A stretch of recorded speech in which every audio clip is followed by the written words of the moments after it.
Madam, ও বলছিল ওর চেয়ারটা খুব পছন্দ হয়েছে, তাই ও ওখানে বসতে চায়। তাই আমি বলছিলাম ম্যানেজার ম্যাডামের চেয়ারে বসা ভালো দেখায় না। কেন ভালো দেখাবে না? ওনার যখন বসতে ইচ্ছা করছে তখন বসতে দাও না, সমস্যা কোথায়? কিন্তু ম্যানেজার ম্যাডাম তো রাগ করবে।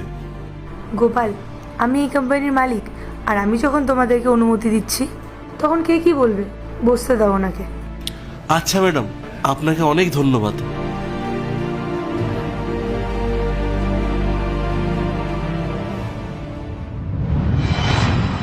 শ্রেয়া, তুমি এই কোম্পানির একজন ম্যানেজার, শিক্ষিত মানুষ, অথচ তোমার মধ্যে একটু কাণ্ডজ্ঞানও নেই। উনি গ্রাম থেকে এসেছেন, উনি প্রথমবার এই চেয়ার দেখছেন আর এই চেয়ারে বসতে চেয়েছেন। তুমি তো একটু অপেক্ষা করতে পারতে, কিন্তু না, তোমার তো ইচ্ছা ওনাদেরকে অপমান করার। শোনো শ্রেয়া, আমি আমার কেবিনে বসে সিসিটিভিতে সব কিছু দেখেছি। তুমি ওদের সাথে ঠিক কী ব্যবহার করেছো সেই সবটা আমি জানি। দোষ তোমারই।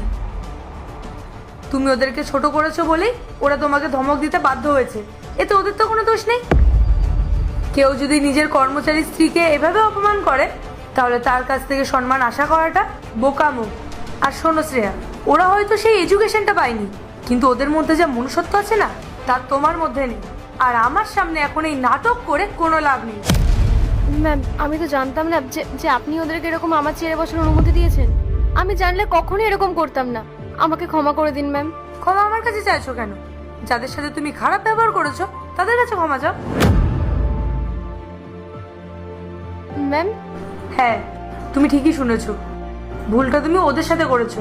তাই তুমি যদি এখন তোমার চাকরিটা বাঁচাতে চাও তাহলে এক্ষুনি ওদের কাছে ক্ষমা চাও। আমাকে তোমরা ক্ষমা করে দিও, এই ভুল আর কখনো হবে না। গোপাল, ও নিজের ভুলের জন্য ক্ষমা চাইছে, কিন্তু এই ঘটনায় তোমারও কিছু ভুল ছিল, তাই তোমারও উচিত নিজের ভুলের জন্য ওর কাছে ক্ষমা চাওয়ার। আমাকে ক্ষমা করে দেবেন ম্যাডাম। আসলে আপনি তখন আমার স্ত্রীর সাথে খারাপ ব্যবহার করছিলেন। ওটা দেখার পর আমি রাগের মাথায় আপনাকে অনেক কিছু বলে ফেলেছি।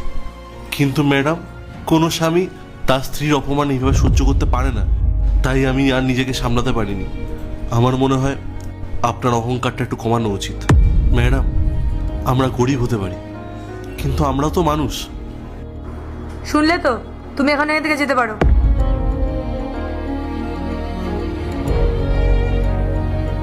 গোপাল, যা হয়েছে আমি তার জন্য তোমার কাছে ক্ষমা চেয়ে নিচ্ছি। আজ তুমি ছুটি নাও, নিয়ে বাড়ি যাও, আর তোমার স্ত্রীর সাথে কিছুটা সময় কাটাও, দেখবে ভালো লাগবে তোমার। অনেক ধন্যবাদ ম্যাডাম, চলো।